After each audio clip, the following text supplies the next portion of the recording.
Here's a quick little tour of my box of comics. I thought you might like to see some stuff I've kept from years past and comics fairs that I've bought. And there's the Oliver Lambden comics with their lovely handmade covers. So beautiful. And Gary Northfield, I remember he got really excited about making these. He was doing a lot of published work and he just thought, I need to do something a bit more fun and free.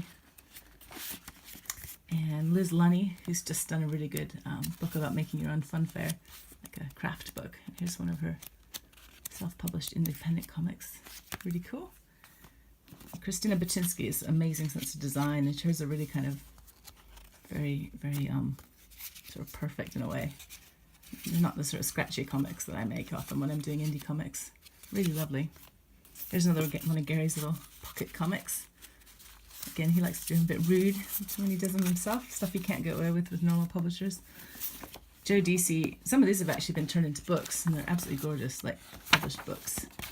And I love his sort of surreal humor. He starts off with really normal situations, and then they get really strange. And, oops, sorry, I'll get that in a minute. And Philippa Rice, her stuff's just gorgeous. It's so well produced. I always like to find what she's done. It's slightly different from other indie comics because she uses a lot of collage and photos and things, and creates these incredible worlds. I just love her work. Like, look at that. I mean, so gorgeous. She's so inspiring. She does these amazing displays when she does festivals, where she kind of makes little diorama things. David O'Connell, who did Jampires with me and Airship and a bunch of other comics. It's about horrible children. Also, probably wouldn't get away with it in children's book publishing. Jim Medway, who's done a lot of comics and has been published by Gary Northfield with Bog-Eyed Books now. It's in a nice wrapper, so I'll keep it pristine. Another Philippa Rice book. More collage. So funny. I love her stuff. And Philippa, again. I buy everything Philippa makes, or I used to when I went to comics fairs. I need to go back and get some more. She's so funny. Got a great sense of humor. This is Mark Ellerby. He's a real kind of hero in indie comics. He's just so reliable. He's done so many comics, and they're all published into books, but he's done a lot of the indie stuff too. This is Matt Reedsma, who was one of the first people I followed on LiveJournal. And it just really I loved his stuff. It was so warm, and he disappeared, and I was wondering where he was, and he just popped up like last week saying a subscription I did years, like a decade ago. He's just gonna get the next stage of the subscription. He apologized for taking 10 years to do it, but I'm really glad he's back in the business. So that's Matt Reedsma. He's American. Now, this is a really early book I made when I was like just starting illustration. And I was trying to play with the form of the book and do something different, but there's no way I can make more than 1 or 2 copies of that because it would take forever. Here's a travel comic I made in Berlin. A lot of fun with that. It's basically Stuart and me, but we're moles because they're easier to draw than people. That was very fun. And a 24-hour comic I made. So like you make a comic every single hour of the day, a panel. So that's Stuart, and we're having porridge in the morning. And you can see, this is one really early days when I worked from home. And it's kind of about the sort of frustrations and fun things about being an illustrator and not really going out very much because you're just working in your desk at your house, like 5 feet away from the breakfast table. So that's an old one. And this is one I did with David O'Connell where we took turns. It's Comic Jam, so I did that, he did that bit. And this eventually led to us doing Jampires, which started also as a comic jam. So he did that page, I did that page. He did that page, I did that page. And we just kind of take turns. I love his stuff. That's how I got to know him, really, was making comics with him.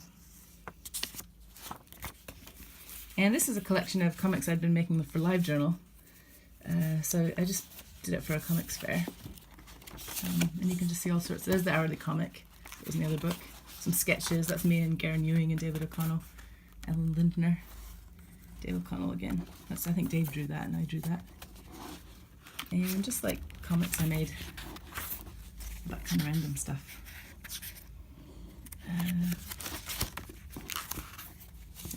That's when I really wanted a studio. I didn't have one yet. I was kind of fantasizing about making a thing off the side of the house. And also I kept getting these adverts from conservatory places, trying to get me a conservatory, and I lived on the top floor, so like, how am I going to get a conservatory?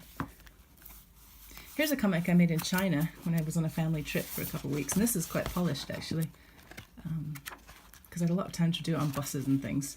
And it starts at Dubai airport and goes through our trip to China. It was really fun. I really kind of felt like I was learning how to make a proper comic at that phase. And there wasn't always lots of time to draw, but I sort of did what I could in the time I had. And sometimes it's kind of sketchy, and other times I had a bit more time to spend on panels. And sometimes I just like go and buy sweets at the market and then do a taste test in the hotel room. So quite a few of those are done in the hotel room, because it's not like you go out real late when you're staying with your parents. You have a bit of time in the evening. I think these are the originals actually. This is the original. It's just a Camberwell College sketchbook. And that's what I actually drew the comic in. So the other one's a photocopy and this one's a scan, and this one's the actual original drawings. And that's part 2. China comic. Those are nice because they're not too expensive, so you don't feel like you have to make it perfect. They're just cheap See White sketchbooks.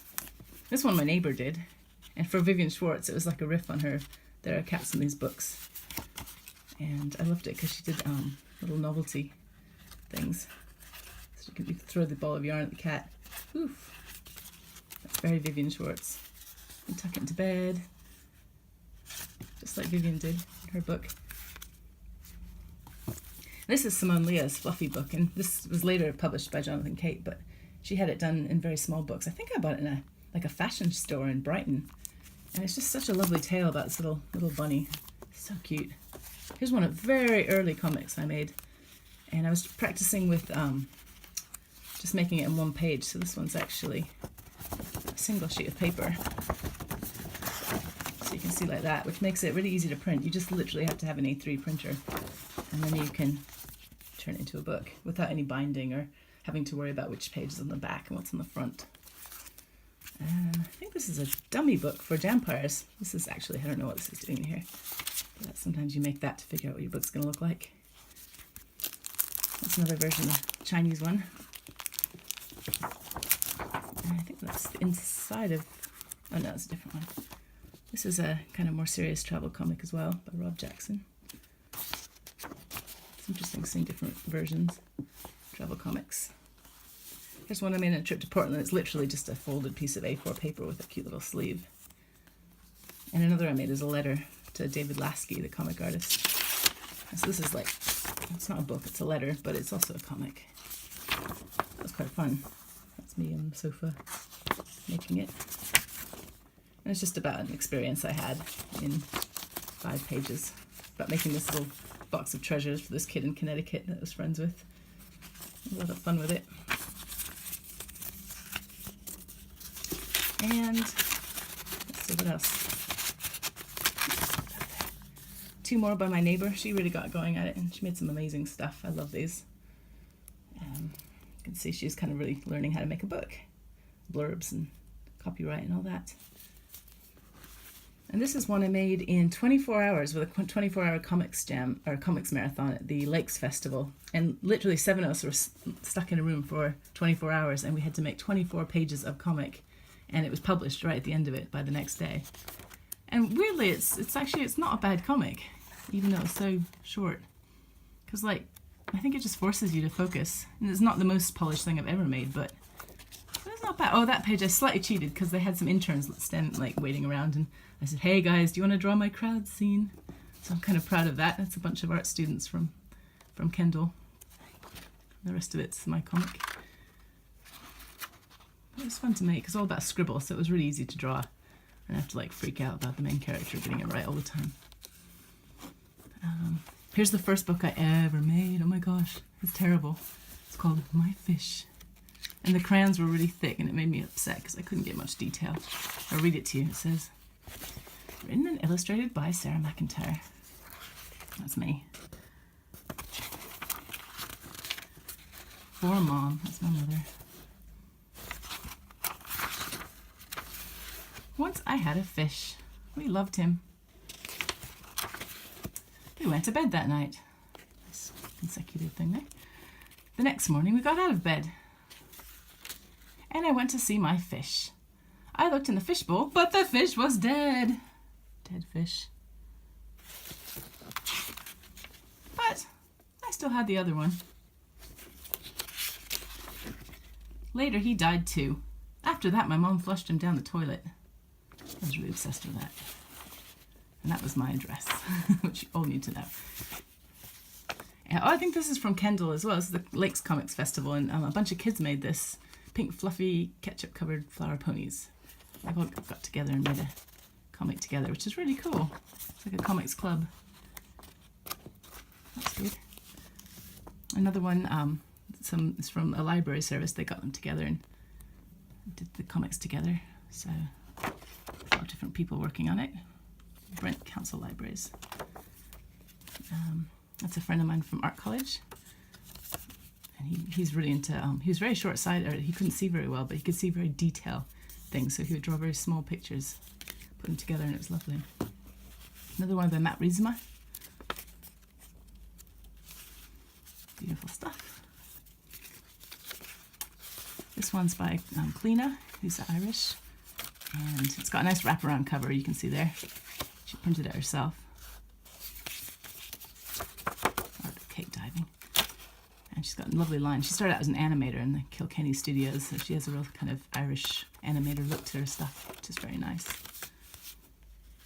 Another very anarchic Gary Northfield comic. I think that's his Stupid Monster on Instagram, I think, because that's his indie comics name. More Matt Riesema. I subscribed to that one for ages. More Gary. This one's by Alistair. What's his last name? Alistair. He's Scottish and he's really awesome. Help me, guys. I don't know where his name is. But he's a really nice guy too. I need to look him up. Lovely comic. Not sure what that is. A card, I think. Another Gary comic. Travel comics. Oh my gosh, here's one of the first books I made. It was a very small pop-up book. It's like that. It took me ages to cut. It's about a song that we used to sing about Oliver Cromwell, so it's probably not very politically correct. But, woo, that was fun. That was like 15, 20 years ago. This is another one I made. This was based on the turnip. There's a Niamh Sharkey book about the great turnip, the gigantic turnip. And so I came up with my own version. So one day Mags planted a turnip. And she tried to pull, when it was grown, she tried to pull it up. But it wasn't an ordinary turnip and did not want to come up. So she tries to make this mechanism to get the turnip to come up. And an elephant, helicopter, aliens. Oh, the aliens pull it. Woohoo! But they pull it out of the earth and the earth pops. Oh dear, and goes away. And then she has turnip soup. I wasn't very good at drawing when I did that comic, but it was a good lesson on books and it was quite funny, I thought. Oh, here's a version I did with potato print end papers. So this is the same book, but printed with a bit of watercolor put on top of the photocopy. That's quite nice. I like that cover. Another Mark Ellerby one, Chloe Noonan. It's quite a professional, polished looking comic. And another one I did really early on called The Pixie in the Post Box. And this I just used stamps. First time I'd ever really used Photoshop. And I was trying to see what I could do with it. And I don't think you could publish this because all the stamps are probably copyrighted. But it was really interesting to try. All these features. And then there's a little special bit at the end when she pops out of the envelope. There we go. And I was learning bookbinding at the time. So it's quite a nice little book, actually. Little stamp I designed. Pixie in the Post Box. And here's the one I made with David O'Connell. And just a few more bits and bobs. I think these are just sample books. There's one by Cleena. And another comic. A shop in Amsterdam. So there we go. Those are my treasures. And I hope you enjoyed them.